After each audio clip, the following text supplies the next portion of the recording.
লক্ষ লক্ষ জমায়েতের মধ্যে দিয়ে যখন বৈষম্য বিরোধী ছাত্র আন্দোলনের নেতৃবৃন্দ সমন্বয়করা যখন কারফিউ চলাকালে যখন তারা রাস্তায় নামতে পারছিল না, ওই ছাত্রলীগ যুবলীগের সন্ত্রাসীদের হামলার শিকার, তখন এই আমাদের বোনেরা তারা রাস্তায় নেমে এসেছিল। বন্ধুরা, আপনারা লক্ষ্য করেছেন, এই বোনেরা যদি রাস্তায় না নামতো তাহলে এই গণ অভ্যুত্থান সফল হতো কিনা সন্দেহ ছিল। অথচ আমরা গণ অভ্যুত্থান পরবর্তীকালে লক্ষ্য করলাম একটি বিশেষ মহল, একটি সাম্প্রদায়িক মহল, একটি মৌলবাদী গোষ্ঠী এই আমাদের মা বোনদেরকে আজকে তাদের পোশাক নিয়ে তাদেরকে কটূক্তি করছে এবং তাদেরকে গৃহবন্দী করতে চায়।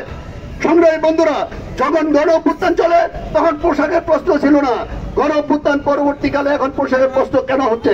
যারা আজকে কথা কথায় পোশাক নিয়ে দর্শনকে উৎসাহিত দিচ্ছে তাদের বিরুদ্ধে আজকের জনগণকে প্রতিরোধ গড়ে তুলতে হবে।